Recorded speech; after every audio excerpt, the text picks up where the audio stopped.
What's up, everyone? Welcome to Metalcore Nerds. I am your host, Sean Mott, and today my co-host for the Falcon the Winter Soldier, Billy Sweet, is with me. What is up, my man? What's going on, Sean? How you doing, bud?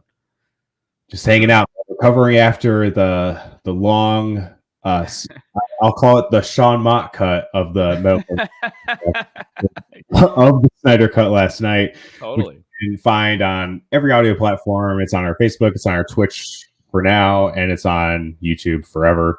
So you can check that out if you have not seen that. And if you are new to the podcast, welcome. This is a podcast where I take people from the heavy music or metalcore sphere, and we most of the time talk about nerd shit. This is a show breaking down and recapping Falcon the Winter Soldier. There is a show that we did WandaVision with my friend Tyler Small, and it's going to keep going on. I think I'm going to keep doing live streams for the big movie events. That was really fun. It was cool to have people interact live. I kind of liked the vibe of that, so I think I'm going to continue with that. Probably the next one will probably be Black Widow, unless something else comes up that's cool. Maybe do a Mortal Kombat one. I don't know. We'll see. We'll see how it goes. Godzilla, but maybe. I might do a podcast with Godzilla. I'm not sure if I'll do it live yet. We'll see. Sure. We'll see how it goes. I'm not sure when I'm going to see it. I'd probably see it in a theater because going to a theater here is like going to a theater by yourself, so I don't feel bad about it at all. And I'm careful with that stuff, obviously. Even when there's people in it, they're seriously at the other end of the theater, and it's seriously you're like there by yourself. I live in a small town though, so I have that luxury. I'm sure a lot of people do not. Nope. But it has been 1 year of Metalcore Nerds, which is fucking awesome. Anyone who's been returning, thank you so much for listening, doing what you do. So in celebration of 1 year of the podcast, all of the merch that I have left on metalcorners.com is on sale for half off. You just got to use the code birthday. There will also be links in all the descriptions, so you can just click the link and go to that if you want. If you're too lazy to type in birthday as a promo code, I got you covered. You just hit the link and then you're good to go. But there's like a handful of shirts left. There's this shirt, Metalcore Nerds versus everybody, and then there's a logo t-shirt. There's also enamel pins. So very limited supply. So I'm actually just kind of trying to get rid of it. So buy it. That'd be cool. But before we dive into the full episode 2 of the Falcon Winter Soldier, the Star Spangled Man, let's hear Billy's non-spoiler thoughts on the episode. Okay. It's hard to talk about it without spoiling because this episode had a lot in it. It had a lot in it. Great follow-up episode. I really, honestly, every week is going to be like this. It's just going to be like, oh, I thought it was great, and then we'll go into spoilers. Like that. But honestly, I'm just like, it's funny. What I will say that is a non-spoiler is that a lot of the things that you predicted, well, not a lot, but some of the things you predicted, some characters that we would have saw, you got to see them a little bit, and I thought that was really cool. Like I remember the one scene that I'm talking about. I'm like, wait, didn't Sean talk about this guy in the last episode? And then I put 2 and 2 together. I'm like, holy shit, he did. This is awesome. Good. Like it was awesome. But yes, no, definitely for a follow-up episode, the second one, top notch. Good shit. Yeah. Good shit, sir. Very, very good. Yeah, it was exactly like that. It was a good continuation right on the first episode, and it just kind of expanded the world, expanded the characters, introduced us to some new characters, which is very, very exciting and cool for the MCU. I didn't really think we'd ever get in this kind of territory, and obviously we're going to get very into it, but it's very cool to see them, especially in these series. They've studied very serious topics. You know what I mean? It's like WandaVision was obviously about grief and acceptance and moving on and dealing with grief. And this season's obviously dealing with, racial injustice within America and the government, and also like self-worth and if people are redeemable, like people can change, which like that's my biggest thing in life, is that I always believe that people can be better, even if they've made, like, everyone's made mistakes in the past. Everyone's done something that sucks to someone else. You know what I mean? Like, and no one is completely free of that. So, but everyone has the ability to become a better person. That's to me, that's like the journey of life. That's like the point of life, is to make yourself better as you go along. That's like the whole point. You know, you lost in life for your personal relationship or jobs or whatever, and you take that and you just try to be a better person. So I like how it's not just racial stuff. I always have stuff is like almost the backbone of the show, at least, or so it seems. But they really, like, especially with like Bucky, like, and Sam, they're both trying to find like their new roles in their life, like especially after the events of Avengers Endgame and coming back from the blip. Like, where do we fit in with all of this? Totally. And I love that they're like really going there. It's very, very cool. I like it too. But yeah, so yes, go ahead. Oh no. I just wanted to like what you were saying about self-worth, I think is what you were saying. I think that's definitely going to be a part of it too, because we're seeing Sam battle with taking up the mantle of being Captain America. You know, like when we get into spoilers, we'll talk about that more. But, you know, just from the first episode, you know, he's like questioning himself. It seems like he's like, am I good enough to be the next Captain America? Does the world want me to be Captain America? Like, I'm not Steve Rogers, but like, will people accept me for this role in the world right now? Like, am I going to be the person that people will look up to and see is like, am I this type of role model that Steve Rogers was? Like, can I fill those shoes? And, you know, it's also kind of like a self, like we were saying, self-worth. It's kind of like, it also dives into self-doubt as well. I feel like, because like he's obviously doubting himself. He doesn't think he's good enough. And like, personally, I think he is. I think he fills the shoes perfectly. And, you know, I think, you know, we're only in the second episode, but I think, you know, we'll see that him realizing that he is good enough, that he is actually the perfect candidate. And, you know, I just can't wait to see that unfold to where he actually like believes in himself and takes that shield back. You know what I mean? Same. I completely agree. So, spoiler warning, we're about to dive very deep into this episode. So, final spoiler warning. This episode had a cold opening before the Marvel scroll, and we see John Walker, who is just announced as the new Captain America, him prepping for a pep rally at his old high school. He talks with his partner, Lamar Hoskins, who we know is named Battlestar. That is straight from the comics. He is, I guess, U.S. agents. He's not U.S. agent yet, but so the whole thing with U.S. agent, he was Super Patriot, and this was when Cap was around. He kind of tries to make Cap look bad. Cap kind of steps down. He becomes the new Captain America. Then he pretty much goes psycho and kills a ton of people, which I'm interesting to see if they'll take like a similar kind of route, which would be kind of cool. And then he ends up becoming U.S. agent. And he kind of is like a bad guy, anti-hero kind of thing throughout the all comics. But Lamar Hoskins is his right-hand man as Battlestar. They do call him Bucky sometimes too, and I don't know if that's a direct dig at Captain America. So it was funny when he says he's Battlestar later in the episode that Bucky's like, Battlestar, stop the car. You know, it's like I feel like that was like a meta nod at comics, kind of. Yeah, that was one thing I was going to ask you is like there's obviously some type of meaning behind that, because like I said before, I am not familiar with any of the comics. So when he was like, oh yeah, my name is Battlestar, and he was like, hey, really, stop the car? And I was like, whoa, I don't get that. Is that like something that means something to Bucky, and that's just like a slap in the face to him, or like what? Which it could be. Obviously, that has not been revealed, but for now, I kind of looked at it as like a meta nod to he was called Bucky in the comics too, when he really wasn't Bucky. His name is Lamar Hoskins. You know, like where do you get Bucky from that? I don't.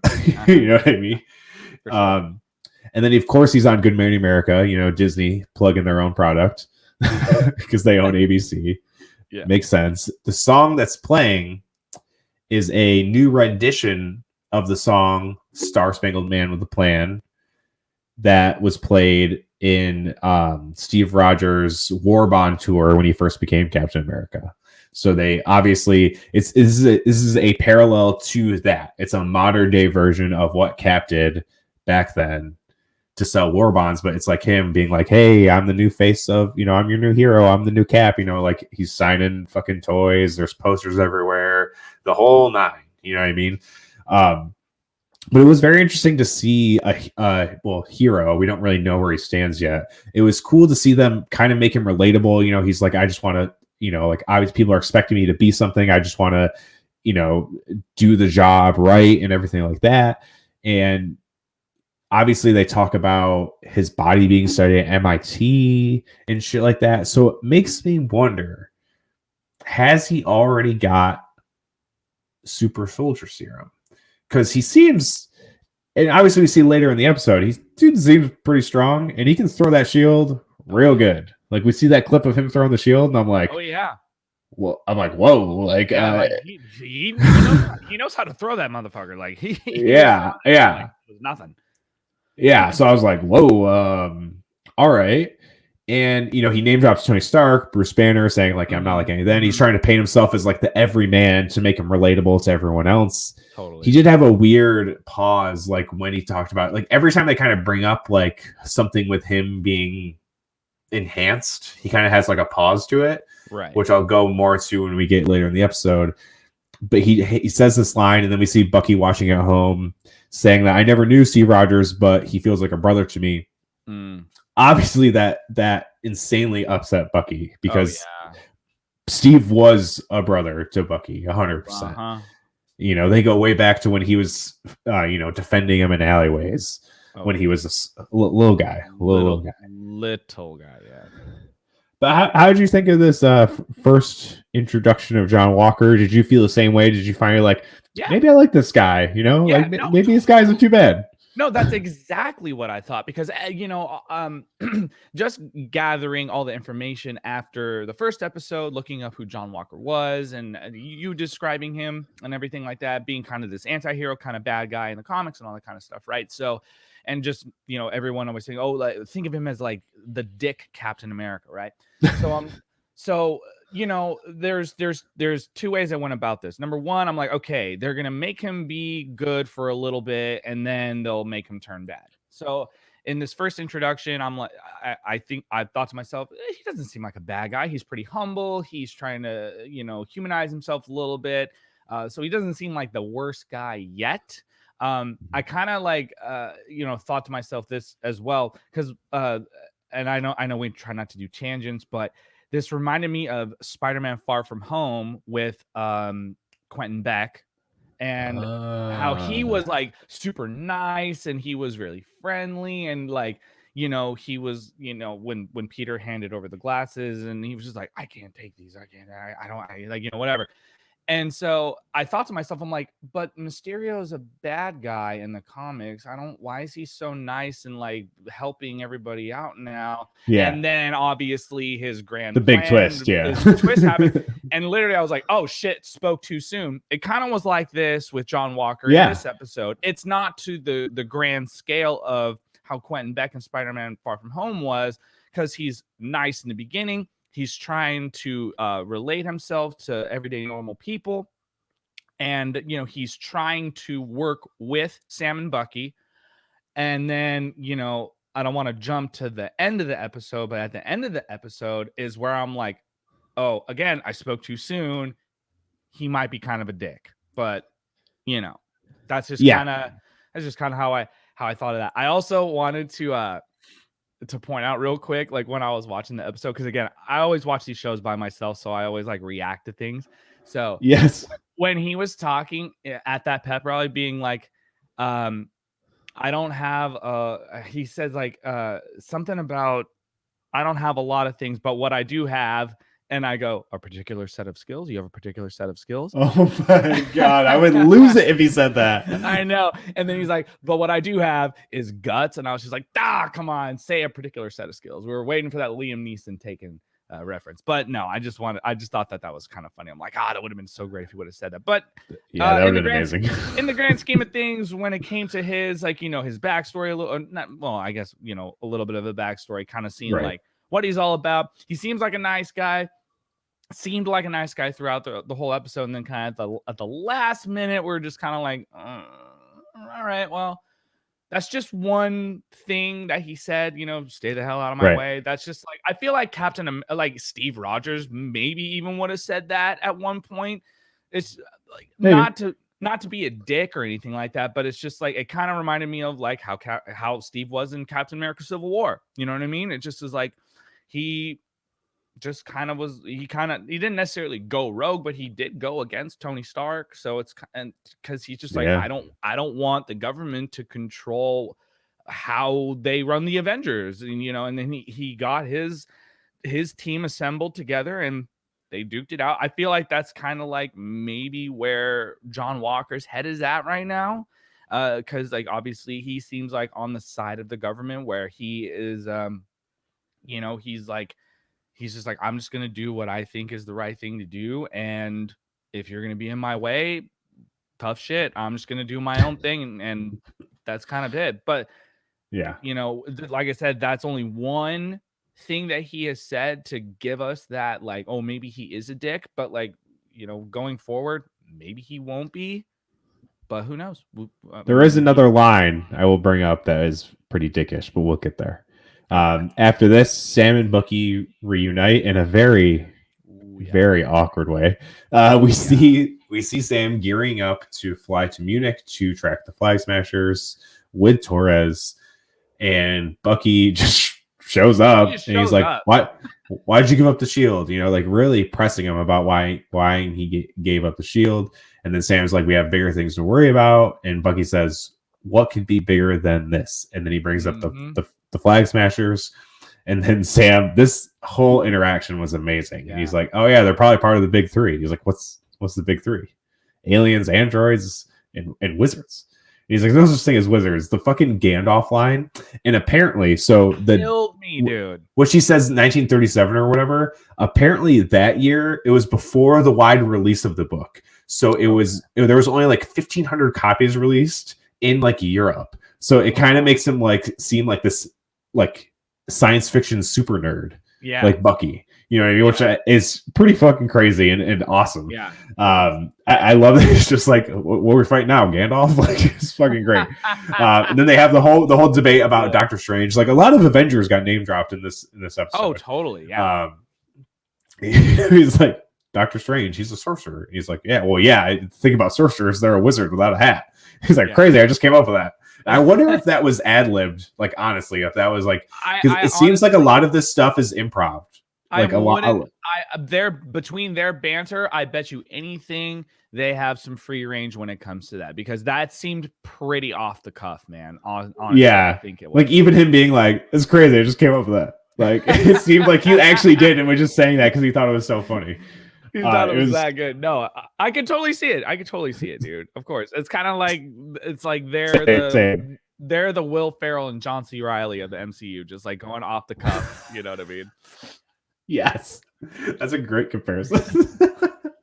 So obviously Bucky just tags along, gets in the plane, like, I'm going to Germany with Isiah.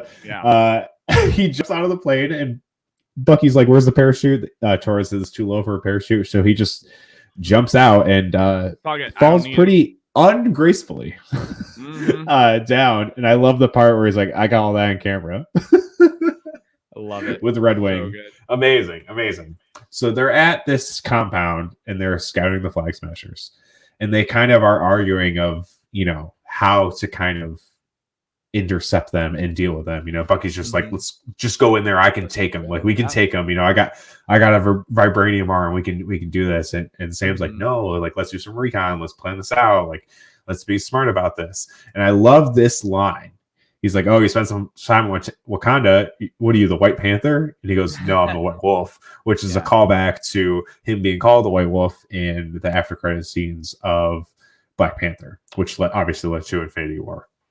And the White Wolf was like a guardian of Black Panther in the comics, but obviously the MCU has adapted it to something completely different. But it's kind of curious to see like if he did help Wakanda in some way while he was getting treated by them to help, get the programming out of his brain and everything. So that was a really cool tie back to MCU line. Obviously they're the kings at that shit. So no shock there. They obviously end up, we see the Flag Smashers taking vaccines and putting him in trucks to transport them somewhere else. They chase after, and Bucky running is honestly like I would think a pretty good callback to Civil War with all the running scenes in that. And I don't know how they filmed that shit. Did the cars just go really slow or something? Because it looks so real. It's so cool. I'm not sure. I think I remember watching this like kind of behind the scenes thing from the first Captain America, with Chris Evans doing that run in yes. But I don't remember how they did it though. I honestly I think they just had, what they did was they had Chris running at normal speed and they just like sped him up. Like they somehow, you know, got him running, and they took those clips and just like kind of spliced him in, and they just made him look like it was running really fast. I think that's how they did it. I could be wrong. I probably am, but I think that's how they did it. That would make sense. I just love hearing that stuff. I know nothing about that kind of stuff, but hearing about it fascinates me. Then they obviously keep up with they catch up with the Flag Smashers, and they see Carly Morgenthau in who they think is a hostage, but then she kicks the shit out of Bucky into the other truck. And then, so also really cool thing before the next part of this fight, it seems like it's mostly like WandaVision. Like almost everything in the trailers are predominantly in the first 2 episodes. It seems like it because when I watched I've only seen the first trailer, as I mentioned before, and it seems like I think that was the game plan, which is very cool. I love that they do that. There's been a couple of shorter scenes, some stuff with Zemo, which we'll obviously get into later, and a couple of other scenes with like Bucky and stuff, but they were very, very short. So it's very cool that we've like pretty much anything in the trailers we've pretty much seen in the first 2 episodes, and they didn't even give away a lot in those either, because I didn't really know how all these stories were going along, and I still don't after this episode, which is very, very cool. Yeah. That's good. Before I get into the rest of this fight, did you have something you wanted to say? Yes, I did. The girl Carly, she was in Solo: A Star Wars Story. Yes, which she was in that little group near the end. Yeah, she was Enfys Nest, and I just love how we're seeing so many actors cross over from one franchise into the other. Like, just, you know, she was in Star Wars, now she's in Marvel. You know, we can go down a whole rabbit hole list. I think she was in Game of Thrones too. I don't think she was, because I've seen all of Game of Thrones. She wasn't? I don't think. I thought she might have been. I thought she was. Let me double check that. And fact check it out. I mean, there's a lot of people in Game of Thrones, and a lot of people die. So. Yeah, but no, her only filmography is up. No, she hasn't been in a lot. Her first credit is in this movie called Raised by Wolves, or that's a show, and that was in 2015. So, but again, yeah, I stand corrected. Yeah, no. But I just thought that was really cool, because I was just like, because I was like, I know who that is. Why do I know who this is? And then like it just clicked. I'm like, oh shit, she was in fucking Solo: A Star Wars Story as that like one crazy chick at the end of it. Like, yeah. I just thought that was really cool. So if people didn't know that, now you do. You know? The more you know. And then we get an awesome fight sequence on top, including, I would like to have a short moment of silence for Red Wing, who gets smashed over the knee of Carly Morgenthau. Rest in peace, Red Wing. And I love how Bucky goes, I always wanted to do that. I was like, damn. Yeah. There's 2 things. Number one, there is the comedy in this episode was amazing. Like, I feel like going forward, the comedy is going to get a lot better. And this action sequence that we get with the semi trucks reminded me a lot of The Matrix Reloaded. I know that's really random, but it reminded me of reminded me of that too. Dude, yes, for sure. And then obviously they're kind of getting their asses kicked, and then John Walker and Lamar Hassan show up, which is awesome that they did not give that away in the trailer. They pretty much showed 0 shots of really John Walker. It was pretty much just the scene of him running in the pep rally, giving the high five to the guy, and that was it, which is awesome. I love that they didn't give anything away about him, especially I love that they cut him out of this action scene completely. So when he showed up, I was like, oh shit, like, okay, cool, we're here already. Like, here we go. It was and cool. they kind of save the day. Like obviously this, like we said before, this dude can fucking use that shield. He saves Lamar with it with an awesome move. But at the end of the day, they all get their fucking asses handed to them. Yeah, they do. And then we get a very, very awkward but funny and somewhat tense moment with all four of them. Mhm. Obviously, like you said before, John Walker wants to team up with Bucky and Sam. They are very hesitant. We find out that they're like, "How did you know about this?" And they're like, "Oh yeah, we used Red Wing to follow you guys." And he's like, "You hacked us?" And he's like, "Well, no, it's government property, and we're kind of the government," which is that's a dick line for one. I don't think Steve Rogers would ever said we're kind of the government ever. I don't think so either. And then obviously they and that's probably how they knew about the big three conversation, because I don't think that is an actual thing. And then Sam brings up, no, I think they're super soldiers, and the look they have with each other is very interesting. Like again, they might have already taken the super soldier serum, or they know about it. I do think I'll get more into this a little bit later, but I do think if they don't, they will get it in the show. And then obviously we talked about the Battlestar line, and then Sam and Bucky get out, and as they're getting out, this is the other dick line. John Herbees, I would love to have Cap's wingman at my side, trying to say he's like a sidekick, and obviously he was not a sidekick to Steve Rogers. They were very much partners. It was not a sidekick relationship. It was a team with Steve Rogers. He's just like, yeah, you want to be my wingman, bro? Like, he's like, and he even says it, he's like, it's always that last line. Like he knows, and obviously like Bucky and Sam have more conversation about the shield, and he's just saying like, hey, like you don't get it. You know what I mean? Like, I am not Steve, and we'll get more into how this kind of all comes together as we move on to this. And then Bucky says, hey, I need to show you someone. But before we get into that sequence, because that sequence is intense and insane, any more thoughts on the rest of this fight and then their interactions with John Walker and Lamar Hoskins after the fight? No, pretty much everything you said was exactly my exact thoughts. There's lots of tension in this episode between Bucky and Sam in particular, and I think I want that to be I just want that to be resolved. That's the whole thing. I just like, it's gonna take some time, I'm sure, but there's a lot of tension in this episode when it comes to them two, and then when it comes to Sam and Bucky, and then when it comes to fucking John Walker and the other guy. Lots of tension there, which I really dig in this show, which I was hoping that there would be a lot of, because I love a good, like, I love the headbutting. But at the same time, when it comes to Sam and Bucky, I'm like, I really hope this tension ends pretty soon. So other than that, that's pretty that's just my thoughts on that sequence in particular. Yeah, and obviously we've seen this in like every. I'm sorry. I also. No, you're fine. I also thought one of the coolest sequences, and I can't remember if it was Sam or Bucky, but one of them flew underneath both the semi trucks. I think it was Sam. And also when Bucky was like, when his vibranium arm like ripped that big ass hole in the side of the semi truck, and he was just hanging on by a thread, almost getting his head crushed by that tire. Bro, wild. So tight. I really think that I'm also wondering, kind of like how you were wondering about how they got him to do the really fast running thing.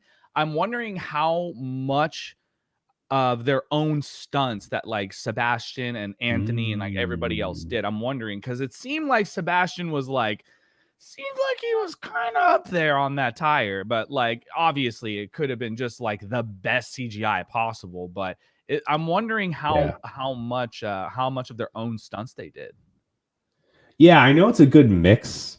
It seems like they do anything that's not like too dangerous that would hurt them, kind of thing, because obviously these motherfuckers train hardcore for these Marvel roles. It's nuts. Like obviously we've seen like Kumail Nanjiani, like that dude was like just a normal guy, and now that dude is shredded beyond belief. So jacked, dude. Crazy. And he's like a stand-up comedian. He's like a stand-up comedian, just like, better laugh, motherfuckers. You know what I mean? But no, dude. Yeah, he is crazy huge now, dude. Yeah. So it's like obviously these people get in obnoxious shape for these roles. Intense Like shape for sure. Chris Hemsworth, it just keeps getting bigger. Like he's gonna be John Cena by the time we know it, dude. Like he's fucking massive. It's crazy. He's huge, dude. Everyone is just so ripped. So Yeah. Yeah. But to add to the thing about tension, obviously we've seen this in like team up movies or shows. There's always kind of tension. They kind of work to teaming up at the end. But this one, they kind of like amped up the tension a lot. Yeah. Yeah. You know, because obviously both of these dudes have had insanely close relationships with Steve. And that's obviously that's what they have in common. It might be the only thing they have in common. Obviously, like Bucky is a man out of time. And Sam's like like a black man trying to be a hero in today's society, which obviously is not easy whatsoever. So it's and they're kind of arguing over the legacy of Steve and everything like that. But we go to Baltimore, and Bucky brings them to a house, and he explains, "I met this guy in the Korean War in 1951." And the kid that calls Sam Black Falcon, I do think this is kind of a meta nod to what is coming and to Marvel Comics in the past as a whole, because we meet Isiah Bradley in the comics. What he explains is pretty similar to what happened in the comics. I referenced this in last week's episode. We talked about the end credit scene. We see a shot of his face, and I said this is probably going to end up being in the show, and obviously it ended up being in it. But they call him Black Captain America, and they've called like Goliath Black Goliath, and they changed it to Goliath. And I think it was like a more of like him being like, "Oh yeah, so just because I'm Black and Falcon, I'm Black Falcon." He's like, "Oh, what are you, Black Kid?" Like I think it was like a nod being like, "Hey, just because I'm Black and something else, I don't need to be Black and that name," which I thought was pretty cool. It's right on the nose. Really, yeah. And then they meet Isiah. The kid who answers the door is his grandson, who was credited as Eli Bradley, who I brought up when we talked about Isiah Bradley, that he has a grandson named Elijah. They've obviously shortened it to Eli, who becomes Patriot in the comics, who is a young Avenger. So that was a cool nod. So we'll see where that goes. Like, obviously, they're setting up the Young Avengers slowly but surely, getting introduced in all these new properties. Yeah. So I'm guessing that will probably pay off later, I would imagine. So they talk with Isiah. He is obviously very upset because he sees Bucky, who is a man from his past, who tried to fucking kill him. And he said he took off half of his arm in the fight, which is fucking nuts. He's like, I've seen it grown back. And he goes, I'm not a killer anymore. And then he says, yeah, I guess people like you can just change what they want to be when they wake up. Which obviously it's a race thing. Of course it is. And he brings up that they tested on him. They used me. They put me in prison for 30 years, which did happen in the comics too. And he said, even your people weren't done with me, which means Hydra, which is very curious to see that even Hydra had something to do with him after he was in it. And obviously he does not want to talk, kicks them out. And then Sam is very upset and brings up, why did you never tell me about this? Like, obviously there was a black man who was Captain America after Steve was gone. And he says Steve didn't know about it, no one knew about it. But I felt like he's already been through enough, but I felt like you needed to meet him. But before we move on to the next part, your thoughts on this scene? Again, very heavy. Intense, very heavy, very intense. This is kind of where, I feel like the reason why this show is going to be kind of like the best in this realm of the MCU is because of, again, how intense it is. As I had said in the previous episode, that I feel like this is going to be like, this is geared for a more older audience. It's going to be like more intense. It's going to be more for adults. It's going to, obviously, if kids are going to watch it, they're going to see the racial tension and everything like that, which in the next scene that we're going to talk about, we see again. I'm going to be honest, man, like the dialogue that Isiah and Bucky exchanged, to me, was jaw-dropping. Like, it goes back to how long Bucky's been around, the shit that he has gone through, the things that he did to other people. And, we talk about redemption.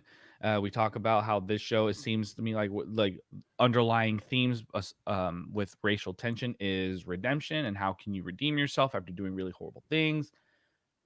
You know, this is one of those times where we see Bucky trying to essentially do something like that, and it just doesn't pay off for him. And it was just super intense, and again, it was jaw dropping. My heart was racing a little bit. I didn't know what to expect. So for me, it was just like damn, dude, that was some shit. Because I didn't know Even anything. the part with him throwing the tin in the wall that showed him he was like actually had the super soldier serum and shit. It was just very intense, man. And that just I don't know, man. I can't really. It just took me by surprise because again, I don't know a lot of these people's backstories. I don't know a lot about the stuff in the comics, like where these people came from and what role they play. So hearing all that expositional dialogue of like their relationship, not necessarily relationship, but how they even know who each other are was just right. like, wow, holy shit, that was crazy because I don't think they really ever met in the past like that in the comics, but you know, even Jude, yeah, that scene was so wild. It was masterfully acted, and just like you felt the pain and the anguish and the anger, like amazing. I really hope he comes back later in the series. I hope so too. And I might be paraphrasing here, but I love the line in that exchange of like where Bucky was like, "This is Isiah. I think we met in the Korean War," and he's like, and then Isiah was like, "If you mean met, meaning I whooped your ass," I was just like, "Damn." Yeah. Okay. And that's crazy that he gave Bucky a run for his money. Yeah, obviously Bucky was a bad motherfucker. Yeah, dude, you know. But even a bad motherfucker can be put in his place, man. True that. He can be, bro. He can be. And then they're arguing on the street. A cop pulls up. A cop is asking Bucky, you know, the dude with the fucking metal arm, like, "Hey, is this guy bothering you?" To Sam, and he's like, "No, what are you talking about?" And they're giving Sam a hard time because he is black until they realize that he's Falcon, and they're like, oh my god, I'm so sorry. It's just like a famous person. They actually, the Boys season 2 had something very similar, you know, where everyone is giving I can't remember his fucking name, but they were giving him a hard time in the department store until they realized that he was part of the 7, and they're like, "Oh man, I'm so sorry." Like, it's just yes, A-Train. Thank you. Yeah, they gave him a hard time until they realized who he was, and they were like, "Oh, I'm so sorry." You know, it's just like that shit sucks. But I'm glad they're bringing this up. And to anyone who was like, "No, I don't think this show's really about race," like, obviously it fucking is, and this stuff needs to be talked about. And I'm glad that the MCU is putting this shit right at the forefront to talk about it. You know, it's important, and it's very cool, like I said, to see them tackling these insanely tough issues head on. It's very, very cool. It's I mean, they should. I mean, comics have talked about this shit for years, you know? So it's good to see it reflected in the movie and show format. So, and then obviously Bucky gets arrested because he missed his therapy session, which is like missing parole. Again, he got pardoned from the government because he was, you know, a fucking assassin for 90 years. So they go to jail. Before we get into that jail scene that kind of wraps up the rest of the show, we see a little bit of the backstory or a little bit of the motivations of the Flag Smashers. They go to this like kind of hidden compound where they took the vaccines, which I don't think are vaccines, and I'll talk about at the end of this. They have someone who brings them in, and they say they're calling you guys Robin Hoods. So it seems like this group maybe is trying to do good, but obviously they're doing it in not the best ways. So they don't seem like bad guys just yet. It's kind of like John Walker. You're kind of like hesitant to believe what their real motives are. Yeah, because Carly, I'm sorry to interrupt, but like, no, you're fine. This is going to be an odd thing to say, but I feel like a lot of people agree with this statement. Like when I saw Infinity War and everyone was like, "Oh, Thanos is such a bad guy," but it's like you hear his motivation of why he's doing what he's doing, and some people have been like, I actually kind of agree with them, and I'm not saying whether I did or not, but what I'm saying is we don't know what their motivation is fully yet. Like we're seeing we're seeing it like kind of it's creeping up there, but we're not 100%. It's not there fully yet. So who knows what it really is? And I'm sure within the next few episodes it'll be revealed what their big old plan is. But it is interesting because we don't know because what if their motivation is for the better, for the good of the people, or for the whatever. We don't know that yet, but we shall see. Yes, and then Carly gets a text from an unknown number saying you took what was ours and threatens her life. And then we find out as they're trying to pack all the vaccines into this plane and fly away, they say that the power brokers are after them. And I mentioned the power brokers in the last episode from the end credit scene. Power brokers who that in the comics is who gave John Walker and Lamar Haskins their powers, which could be the same for this series. They also it's kind of like two people, but it is kind of like a corporation. So they said power brokers, so I'm guessing it's like a corporation kind of thing. And they made a version of the super soldier serum and they sold it to the highest bidders, which could be a very possibility in this series as well. They also give Torres his Falcon powers. They like merge his DNA with so Red Wing is an actual Falcon, like I brought up last episode. They merge his DNA with him, which is really fucking weird, and I hope they don't do anything like that because it's just kind of a little too wacky. But yeah, so the power brokers does play a very important part in the comics. So it seems like that's going to be the case with this. They come out, one of the guys says we'll hold them off. They fly away, and I'm thinking these vaccines might be doses of the super soldier serum. Yeah, that's and not vaccines. Obviously, that dude gets gunned down. But the power brokers could be the ones supplying it to the U.S. government, or Thaddeus Ross could be part of the power broker organization himself. We don't know that. Kind of reminds me of like what you're talking about. Kind of reminds me of The Boys again, like with Compound V. Yeah, it kind of for sure. Kind of reminiscent of that. So that'd be pretty interesting if they are like making their own and like dispensing it and making their own. Yeah, because Thaddeus Ross in Incredible Hulk, he was trying to create his own super soldier serum. That's how Abomination comes to be. And it would make sense if he's trying to use this to build his own team.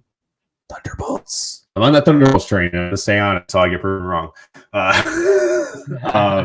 And again, like I said last week, it could be leading to the Weapon Plus program as well. That's a high hope, but we'll see. Oh my God. Imagine that, dude. Just fucking imagine that. That'd be crazy. That'd be so crazy. Because obviously, and that thing I brought up in the end credits last season, the graphics in it of it saying that all Enhanced Humans acts was made confidential from Thaddeus Ross. Like he's trying to hide this shit. Like obviously part of that is the Isaiah Bradley stuff, and it could be much more.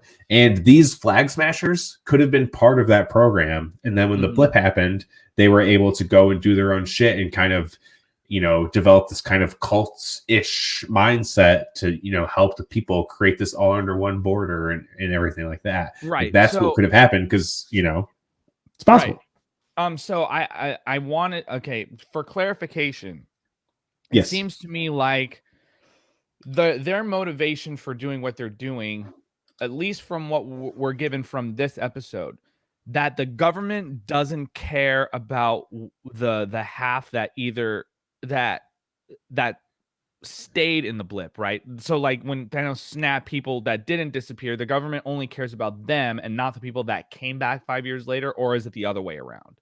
I think it's the other way around because they were talking about because the vaccines were supposed to be like refugee camps and stuff, and that one, I think it was the GRC, kind of helps out with that. Right. But then John Walker had that line saying he's like, usually these extremist groups don't really have don't really help the cause. And then Sam said, yeah, usually people who have all the resources are the ones to say that, which again, like that's a very, very so like topical statement. Again, it's so relevant because, you know, we're seeing certain people in today's world getting taken care of more than others because of their privilege, their wealth, you know, the resources that they do have.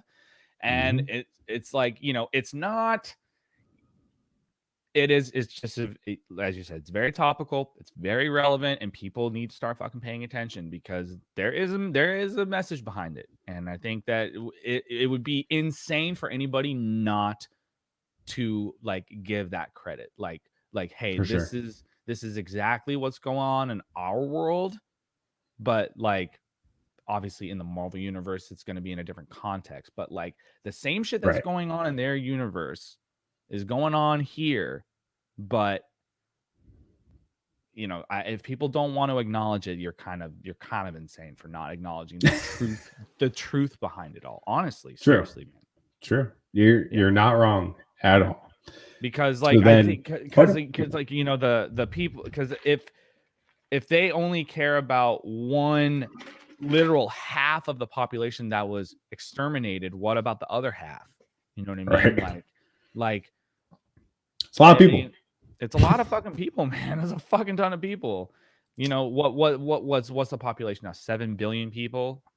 So 3.5 billion people just like they're just not giving a shit about. Right. Yeah. It's crazy, like that, dude. Shouldn't be like that. It's nuts. Then we kind of get into the final segment of the episode.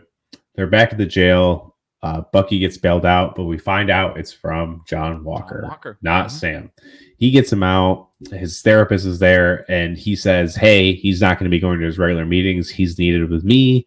Kind of shows the fact that he doesn't really care about Bucky personally. He just cares about getting his job done. You know, and obviously Bucky can help him with that job. Then they have the therapy session with Sam and Bucky. And very tense. Also funny. Funny, but tense. But yes, I thought the scene was a lot more intense than it was funny. Like, yes, it had funny lines, but this was kind of where, when I said before, I hope that the tension eases off really, really soon, is because of this scene. Because it just seems to me, it was just, I know that these two have a connection. I know that they are friends and that they love each other. But like, you know, it's like two best friends fighting, and you don't want to see that. You know what I mean? No. 100%. There's one line I wanted to bring up. Yeah.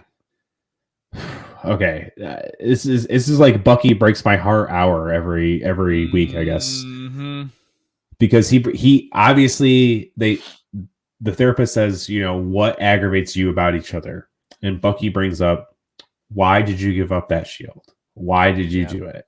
And he goes, he believed in you, and if maybe he was wrong about you, and if he was wrong about you, he was wrong about me. Which broke my fucking heart. And then obviously, and then Sam after that says, hey, can you acknowledge, like, you and Steve will never understand where I'm coming from in this, and I thought I did the right thing. And it's him talking about, he doesn't think people want a black Captain America, and that's like why he also, for one, he doesn't think he can live up to the legacy of Steve Rogers, but two, he doesn't think people will accept a black Captain America, which sucks. And I really hope it ends with him taking the mantle at the end. I really, really hope he realizes, like, yes, people do want this and need this, and he is good enough to take up that mantle. Absolutely. That's my hope.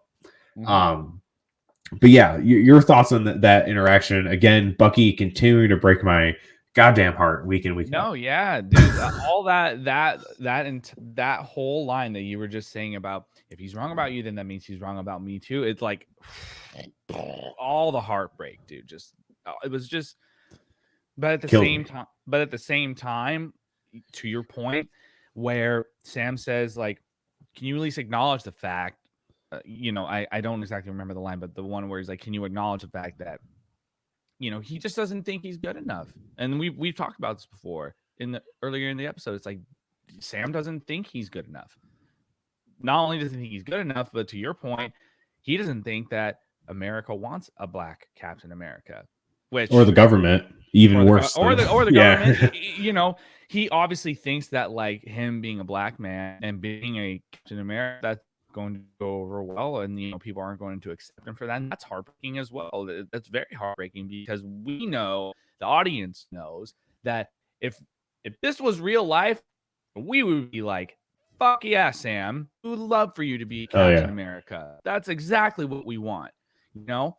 And it's just, again, it was a very intense scene. It was very real. It almost felt like Sebastian and Anthony were legitimately like really fucking mad at each other. And like, it seemed like Sebastian, dude, just their acting was super on point. It was so a very well written, well executed scene, man. It was so intense. It was probably one of the better ones in the serious tones for any MCU property. Like, there's been a lot of really good, intense moments in the MCU, like in the beginning of Endgame after Tony Stark comes back. Dude, oh my God. Snubbed. He should have got fucking nominated for a best supporting acting role because his acting in that movie, I don't care what people think about superhero movies, his acting in that movie was fucking incredible. Absolutely. Like in the exchange between Robert Downey Jr. and Chris Evans in specific, where it's like, you know, we needed you. Where were you? Like, and you know, you said we would lose together, but you weren't there. Like, and just like this, I'm sure we'll get more intense scenes in this season going forward. But in regards to this episode, that it was honestly really powerful, man. So because obviously that thing, like him saying like, if he's wrong about you, he's wrong about me, again, to like the self-doubt and redemption stuff, like almost anyone can relate to that. You know, totally. Like that hits hard with almost anyone. You know, so very good scene. They obviously leave, they go out, and Bucky asks the one last thing, what was the second rule again? Don't hurt anyone. And then we kind of get why when we get later on to this. But they go out, they talk to John Walker and Lamar Haskins again, saying like, hey, let's team up. We can do this. It would be, you know, obviously us divided. It's going to be way harder unless we do this together. And Sam was like, well, you guys got rules. We're freelancers. We don't. So we're going to go on our own. And then John Walker says, like you mentioned before, well, stay the hell out of my way. You know? Again, it's like this thing. It's like he wants to work together with them. Like, why not team up with them? You know? Other than the fact that they're pissed that he's like the new Captain America. I understand that. But, you know, he's kind of like, come on, guys. Like, we can do this better together, blah, blah, blah. And they're just like, nah, I'm good. And honestly, that goes along the lines of like kind of what's happening in our world right now too. It's like a lot of people are calling for unity and all this shit, and sometimes people are like, man, fuck that, dude. If we want to get shit done, we got to do it ourselves, bro. You know what I mean? And I think that is just a little you know, that's another topic that we can go off on, but like in my mind, I'm on Sam and Bucky's side, dude. I'm like, dude, fuck it, man. Like, no, we know what we're up against. You fucking have no idea. Like, you might be Captain America now, but you ain't our Captain America, bro. Like, and I understand that completely. If you put me in their spot in the MCU, I'd be like, yeah, I'm with these guys. Y'all can go off and do your own shit. You stay out of our way. Like that's what I would have said to fucking John Walker's bitch ass. You know, that's what I would do. But and then we get the final scene, Bucky and Sam talking, and Bucky says, I know who we need to go see. Sam's like, no, I don't think it's a good idea. And he says, we need to go see Zemo. And I did not think this is how they're going to introduce Zemo, which is awesome. I love that. And then we get a shot of his cell. He is in cell number 2187, which is a nod to Star Wars. I didn't even realize. Wow, I didn't see the number. I love that. That's so great. I love that. Yeah, for anyone who doesn't know, 2187 is the cell that Princess Leia was in the Death Star. Obviously, 2187 is used in a ton of movies. They actually took it from another movie. Yeah, I can't remember the name of it. It was from a short film that George Lucas did when he was in college. Yeah, I don't remember it either, but like it's also Finn's stormtrooper number when he was in FN 2187. Yeah. I love that. Really cool nod. Amazing. Yes. And he's also playing chess, which could be a nod to Ian McKellen as Magneto playing chess. Maybe they're both in prison cells. They're both bad guys. Oh God, you're so much better at this than I am. Maybe, but it's very cool. And like there is a scene in the trailer where we see both of them in Madripoor following Zemo. So obviously Zemo gets out. Obviously, we don't know if it's Bucky and Sam help him get out or he gets out after the meeting or whatever. But obviously they team together. And the only thing we know is that a line in the trailer, Zemo says, "I need to finish my work. I need to rid the world of superheroes." So I don't know if he's talking about the Flag Smashers. I don't know if he's talking about John Walker. I don't know if he's talking about Bucky and Sam. But he could be talking about all of them. I'm not sure, but I can't wait to see where they go with Zemo. Because that's the one thing I said. Like, I don't know how all of this is going to connect. And obviously, there's only 4 episodes left, but they get a lot done in these like 45-minute, 50-minute episodes. They go through a lot in one episode. So I'm very stoked to see where this goes. Because if they do help him get out, there was a scene I kind of forgot to bring up before they went to go see Isiah. Bucky's like, "Let's just take the shield. We'll do this ourselves." Mm-hmm. And then Sam brings up, what happened the last time we did that? The Avengers broke up.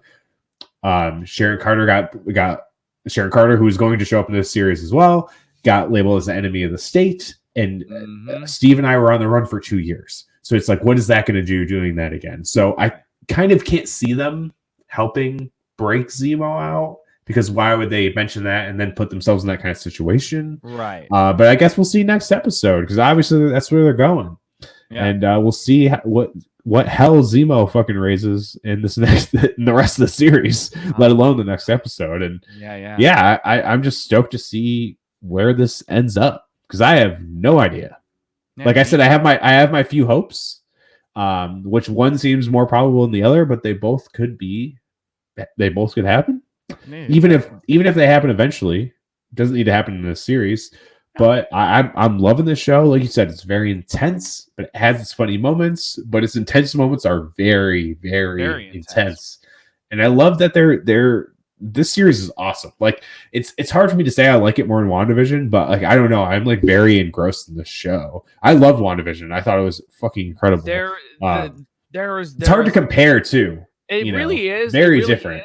It really is hard to compare the two, and I think it would be really unfair to do that. But what I can say is, honestly, I think with this series and with WandaVision, there's a vibe that you get from each individual series. Like especially with WandaVision, the one thing from WandaVision that I got were mystery and like haunting vibes. Like thriller in a way. Not necessarily a thriller, but it was more like almost like a horror movie, like very disturbing, like not like scary disturbing. It's just like it just makes you feel unsettled, like uneasy a little bit. Like there a lot of those like haunting moments in like the first few episodes where we really were unsure of where the show was going.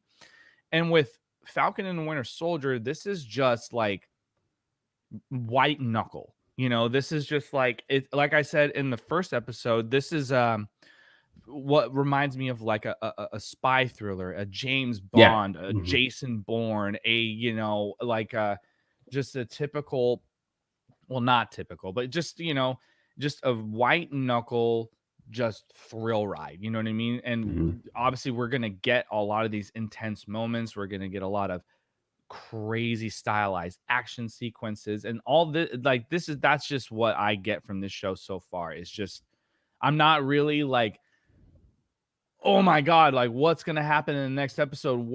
Is Mephisto gonna be here or not? Is Zemo Mephisto? Like, you know what I mean? Like I'm not. He might be Mephisto. we're not wondering who these people could possibly be. Like, it's not going to be Zemo all along. It's not going to be like, nothing like that. But,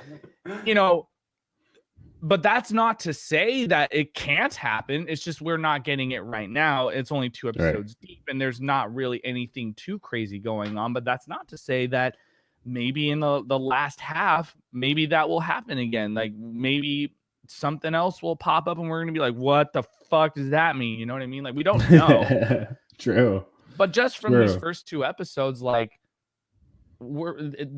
you just can't wait to see what happens in the next episode. Like, you just can't. Yeah. That's the same with WandaVision. Like, everybody was like, I just can't fucking wait to see what. Well, it took 3 or 4 episodes for people to say that, but but like, it's the same thing after every episode. When the fucking credits roll up, you're just like, God damn it. Because they end it right when they like hook you. It's like the perfect show. It's like it's such a show format, like where they rise you up to the climax and they're like, boom, done.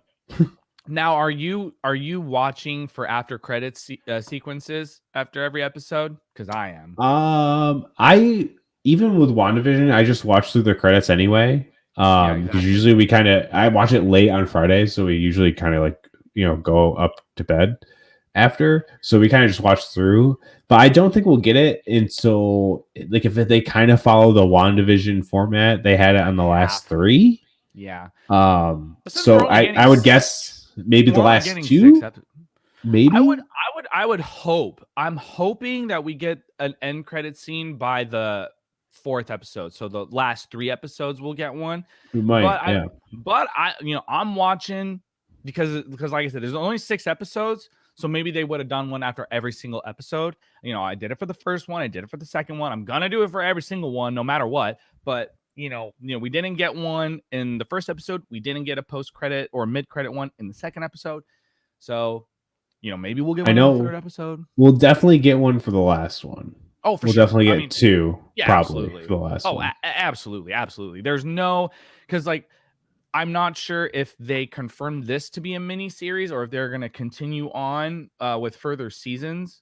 They haven't said anything about it yet? Okay. They've kind of left it up in the air. They're like, there's nothing planned, but because it's hard because these obviously flow in with movies. So it's not like a traditional season of a TV show. It's like this is going to lead into something else or, whatever. Totally. And what the writer has said, this is going to lead into 3 properties, the events of what happens in it. So that's interesting too. So it's so different with the MCU because everything's so flowing with each other. Right. And I had a point that I wanted to make earlier, but I lost my train of thought. So fuck it, never mind. Damn, no. I remember now. What I really appreciate about the Disney Plus series is that they're coming out week to week instead of binging it all at once. I absolutely when I first heard that they were doing that, like with the Mandalorian, I was like, oh man, no, fuck that. Give me all of it at once. And then as time went on, I'm like, oh, I'm actually really, really glad that they're doing it week by week. And when the Marvel Universe stuff was doing the same like kind of rollout, I was like, oh, this is going to be great, because I think it was during D23 when they announced all of these MCU shows on Disney Plus, how Kevin Feige was like, if you miss anything from these series, you aren't going to get what's going on in the movies. And I'm like, oh man, that's going to be just so much to watch. But then it's like, oh, but one series comes out after another. It's not going to be like WandaVision and Falcon and Winter Soldier are going to be out at the same time. So I'm like, okay, good. Thank God for that, because I probably couldn't keep up with all of it. But yeah, that's a lot. That'd be a lot. I'm really glad they're doing it week by week, because it gives you something to look forward to. And it honestly kind of makes the rollouts to the movies you have something to hold you over until the next film comes out. So I'm really glad they're going with this, because Black Widow, I think, got pushed to September again. July. It was July. I think they pushed it again. It was May. It's now July. It's Black Widow's July. Shang-Chi is September. Eternals is November. And then Spider-Man is December. And you know what's so funny? Disney Plus lied to me. Want to know why? Because during the last episode of WandaVision, I called them because my shit crashed. And I was like, hey, like, I got this error code. What does this mean? And they're like, oh, yeah, everyone's trying to watch the series finale of WandaVision right now. And the girl was like, oh, do you have any other questions for me? And I'm like, yeah, is Black Widow going to come to Premiere Access? And she was like, no, it's not. And now it is. Well, of course, yeah, they couldn't say that to you. It's not like they're gonna give you the scoop. Well, fucking, maybe they would have. Maybe at that time they weren't, and then they just decided day. Let's be honest. Yeah, we actually are. The person answering the phone definitely did not know if they were doing it. Yes. I know. But one could hope. But no, I love that the way they're doing it is you're gonna always have something to kind of hold you over, because everybody in the Marvel Cinematic Universe fandom is just aching for more shit. All we want is more shit, you know? Like, and the fact that literally, I want to say Kevin Feige was saying every single week of this year, you will get something new from Marvel, whether it's a television show, a movie, a documentary, whatever, you're going to get something new from Marvel. And to me, I'm like, let's fucking go, dude. 365 things this fuck, dude. Like, let's go. Yeah, dude. I think it's different now because because this show is going to end, and then there was going to be the behind the scenes of Falcon Winter Soldier, then Black Widow, and then Loki was supposed to come out like, oh yeah, there was supposed to be, it was like Black Widow, and then behind the scenes of Black Widow was going to come out on Disney Plus, and then Loki was going to start. But now that Loki got pushed back to June, there's going to be a little bit of a gap, like a month-ish. So not that long to wait. It's not that long. No, but again, plus we get the Bad Batch in May, so we'll have that to hold us over. Oh yeah, then that's something.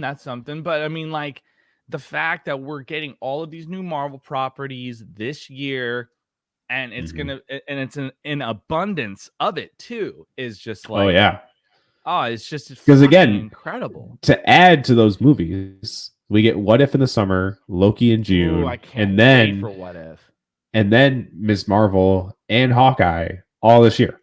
That's a lot. It is a lot. Wait, so Hawkeye is coming out this year? I thought it was next year. It's supposed to. Both of them are slated as late 2021. Maybe one of them will get moved to next year, which, obviously we're getting 4 movies within 5 months, which is crazy. That's fucking crazy. But the thing is, though, is that like at least 3 of those films were already supposed to be out. Like Black Widow was supposed to be out, and the Eternals, I believe, was supposed to be out by now, and Shang-Chi was supposed to be out by now. So, but now we're getting Black Widow, Shang-Chi, the Eternals, and fucking Spider-Man by the end of this year, bro. Awesome. So good. Sick. I'm so excited, man. I'm so excited. Me too. And the fact I love this shit.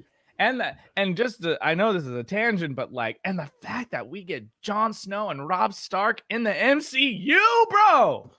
Dude, I'm amped for that. Give me Black Knight now. Give me it now. I'm ready for Moon Knight, dude. That's gonna be so great. Same. Oscar Isaac, man. He's gonna kill it, dude. Oh, sorry, this has nothing to do with Marvel, but did you know he's gonna play Solid Snake in the fucking Metal Gear Solid live action adaptation? So tight. I mean, that guy is killing it, man. He's amazing. I love him. Anyways, but yes, let's go back to fucking Falcon and Winter Soldier real quick. Well, I think let's tie it up. Let's tie it up. Okay. What were we saying before? Pretty much just ending like we don't know where this is going to go. Obviously, Zemo's going to come full force in the next episode. Honestly, but we don't know what's going to happen. I think, and I don't like to theorize a lot of the times because I like to be surprised on what happens. But I was talking about this with a buddy of mine, and I honestly think that they're going to team up with Zemo. Oh, yeah, for sure. Honestly, I think that, like, because, they were mentioning how he has all of Hydra's secrets, right? So I think they're going to use that to their advantage and to Zemo's advantage.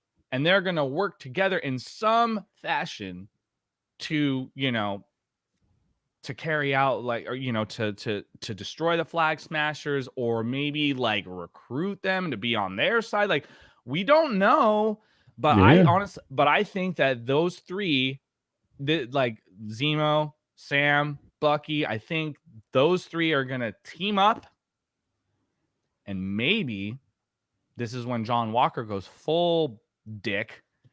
They're gonna team up against him. Maybe. That's a very big possibility. That would be so fucking badass, dude.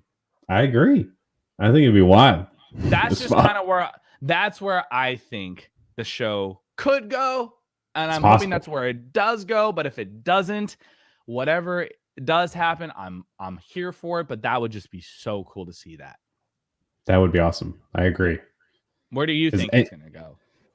I mean, that's a really good thing. Like, I did bring up that I know them and Zemo will work together in some capacity. I just don't know how long it'll last.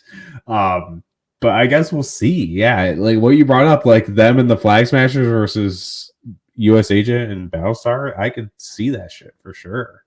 I like I said, I really don't know how this is gonna end, and that's exciting. I like that. Mm-hmm. I'm down. If we get a full blown dickhead John Walker, how do you think that like how do you see that? Like, what events will lead up to that? Like, do you think he's just gonna be like, give me all the super serum and just fucking just inject all of it into him, and he just turns into this crazy super powerful, like, what do you think? I mean, since Torres has kind of been already set up as this like tech savvy, he's always live streaming kind of guy. I could see him, because obviously we see him shoot a Flag Smasher on the top of the trucks. Like, maybe he just kills a ton of Flag Smashers. It gets blown up on the internet, and they have to kind of do some like backtracking the government, but they keep him to be like, and then he becomes U.S. agent later, maybe revealed in like a Thunderbolt team later, and then Sam maybe becomes Captain America proper himself. That's a possibility for sure. You know, they see him going crazy, and everyone's like, "Whoa!" Yeah. Because everyone brings up, "Oh, Steve Rogers used a gun," but yeah, it was in fucking fighting the fucking Nazis, dude. Yeah. Like, he never used a gun. He never used a gun in modern times. You know, he didn't. So, and obviously, kind of Falcon has he has used guns, but I mean, he was also fighting, like, he did it in Infinity War, fighting aliens and shit like that. So totally, I mean, it's whatever, but like it's different. So we'll see how it ends up. Like we've both said, we want to see Sam holding that fucking shield by the end of the show. That's my hope. And I'm sure it will, dude. I think, again, like I said in the previous episode we did, you know, I feel like Marvel listens to the fandom, and we'll get that. Yeah. If not by the end of this season, hopefully in one of the next films, or if there's a second season to this, maybe in that one. But I'm pretty sure, dude, like, usually for the most part, Marvel properties have happy endings. So I think that by the end of this, we'll probably see it. Yeah. We probably will. Hell yeah. Yeah. Well, I think that's it for this one. Leave us a comment. Let us know what you're thinking of the show. If you have any crazy theories, or tag Metalcore Nerds on social media, Facebook, Instagram, Twitter. We're all there. Or hit me up, Sean X Mott on Twitter, Instagram, and Facebook. Don't even bother with that. I don't know. It's weird, but whatever. You know, I like having conversations about this shit. Also, join the secret Metalcore Nerds Facebook group. It's awesome. We share all the nerd news, talk about what we think is going to happen in shows and movies, and a ton of fucking memes. So it's really cool. And again, 1 year Metalcore Nerds. Go to metalcorenerds.com. Use the code BIRTHDAY to get 50% off merch, 2 shirts, and an enamel pin. Something for everyone, you know what I mean? So until next time, see you next week. This is Metalcore Nerds.